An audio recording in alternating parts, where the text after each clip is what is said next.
നിങ്ങൾ പറയുന്ന നിർവചനം മനുഷ്യരുടെ കഴിവിൽപ്പെടാത്ത പുസ്തകം വായിക്കുന്നത് നിങ്ങളുടെ KNM പ്രസിദ്ധീകരിക്കുന്ന സ്വഭാവ പാഠങ്ങൾ 3ാം ക്ലാസ്സിലേക്ക് എന്ന പുസ്തകത്തിലെ 17ാമത്തെ പാഠം പ്രാർത്ഥന 46ാമത്തെ പേജ്.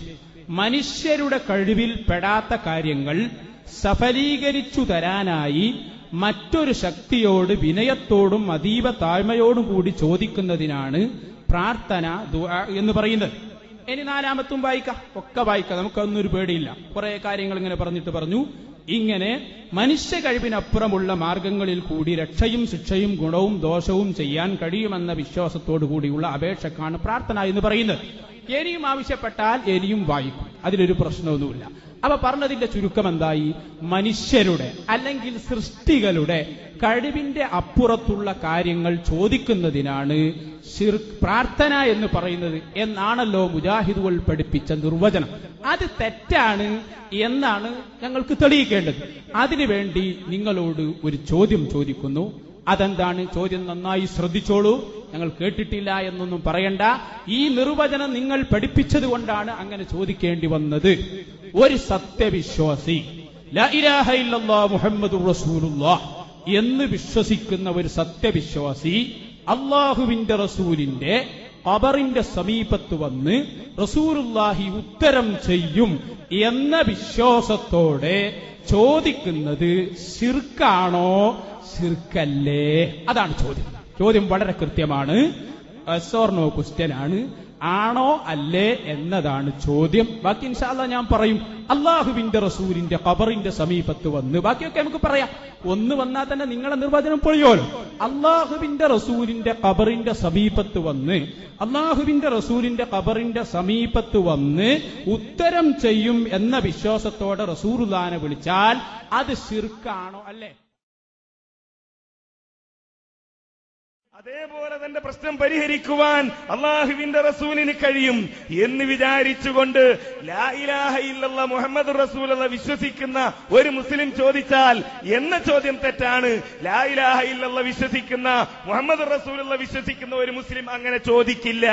ഒരാൾ ചോദിക്കാം, അങ്ങനെ ചോദിക്കുന്നയാൾ ലാ ഇലാഹ ഇല്ലല്ലാഹിൽ വിശ്വസിച്ചുകൊണ്ട് ചോദിക്കില്ല. കാരണം അവനറിയാം താൻ ചോദിക്കുന്നത് ലാ ഇലാഹ ഇല്ലല്ലാഹ്ക്കെതിരാണ്.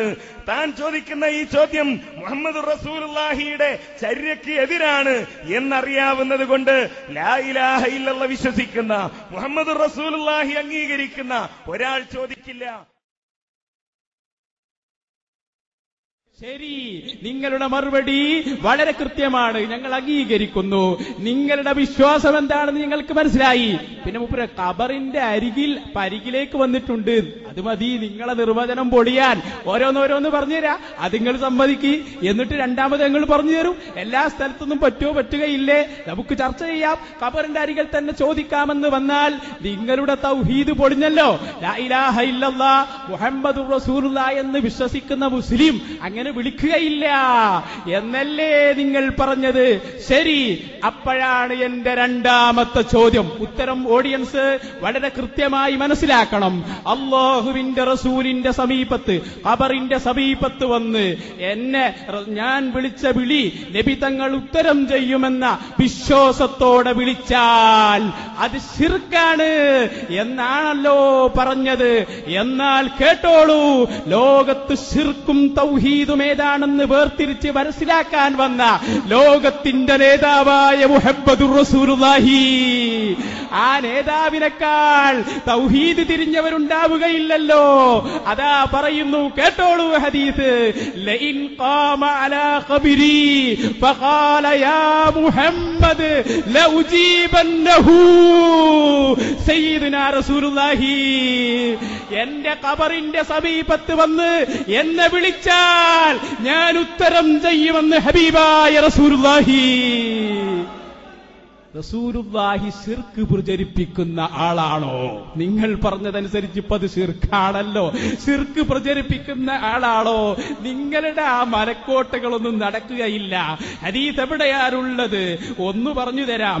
താരീഖു ദിമശ്ക്, ഇബ്നു അസാക്കിറിന്റെ താരീഖു ദിമശ്കിന്റെ 3ാം വാള്യത്തിന്റെ താരീഖു ദിമശ്ക് ഇബ്നു അസാക്കിർ 47ാം വാള്യത്തിന്റെ 493ാമത്തെ പേജിൽ പറഞ്ഞിട്ടുണ്ട്. ഏതായാലും അത് ശിർക്കാണെങ്കിൽ ആ കിതാബിൽ അത് ഉദ്ധരിക്കുകയില്ലല്ലോ. അതുകൊണ്ട് തന്നെ നിങ്ങൾ മനസ്സിലാക്കണം, അല്ലാഹുവിന്റെ ഹബീബായ മുഹമ്മദുർ റസൂലുള്ളാഹി സ്വല്ലല്ലാഹു അലൈഹി വസല്ലമ തങ്ങൾ വളരെ കൃത്യമായി പറഞ്ഞു, ലഇൻ ഖാമ അലാ ഖബരി ഫഖാല യാ മുഹമ്മദ് ലൗജീബന്നഹു, എന്റെ ഖബറിന്റെ സമീപത്ത് വന്ന് എന്നെ വിളിച്ചാൽ ഞാൻ ഉത്തരം ചെയ്യും. താരീഖ് ഇബ്നു അസാക്കിറിന്റെ ഗ്രന്ഥത്തിൽ അത് രേഖപ്പെടുത്തിയിട്ടുണ്ട്. എന്റെ ചോദ്യം, മഹാനായ മുഹമ്മദ് നബി സല്ലല്ലാഹു അലൈഹി വസല്ലമ ശിർക്കിന്റെ പ്രചാരകനാണോ?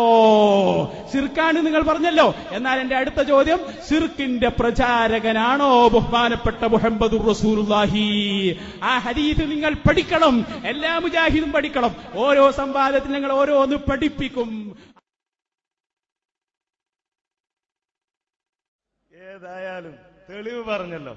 പക്ഷെ പറഞ്ഞ തെളിവ് എന്തിനാ പറയേണ്ടത് എന്ന് മുസ്ലിയാരോട് മറന്നുപോയി.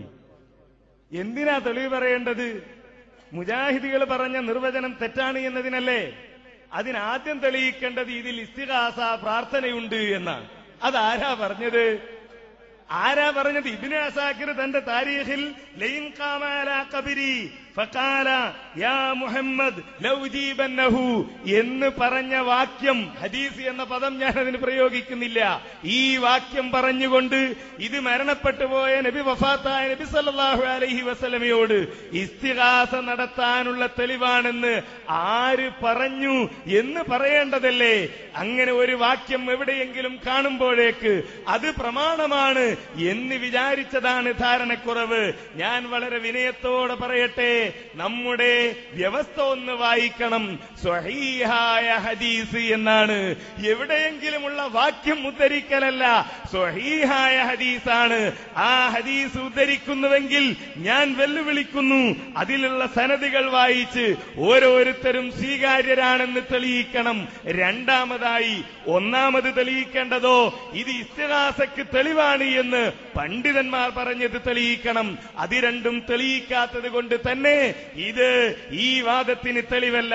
അതുകൊണ്ട് തന്നെ ചോദ്യത്തിന് മറുപടി, നബി സല്ലല്ലാഹു അലൈഹി വസല്ലമ ശിർക്ക് പ്രചരിപ്പിക്കുന്ന ആളല്ല. അതിന് ഈ ഹദീസ്, നിങ്ങൾ പറഞ്ഞ ഈ വാക്യത്തിന് ന്യൂനതകളുണ്ട്. ഹദീസ് വിധാനശാസ്ത്രപ്രകാരം 2 ന്യൂനതകൾ എടുത്തു പറയാൻ കഴിയുന്നത് തന്നെയുണ്ട്. വേറെയും നമുക്ക് വിശദീകരിക്കാം. ഹിമാലയൻ നുണയാണ് മൗലവി പൊട്ടിച്ചിരിക്കുന്നത്. ഏറ്റവും വലിയ നുണ അതിവിടെ തെളിയിച്ചിട്ടാണ് ബാക്കി കാര്യം. നിങ്ങളെ കഴുത്തിൽ കൊടുക്കാൻ തന്നെയാണ് ഞാനത് വായിച്ചത്. 2 ന്യൂനതകൾ ഹദീസിനുണ്ടല്ലേ? ആൺകുട്ടികളുണ്ടോ നിങ്ങളുടെ കൂട്ടത്തിൽ?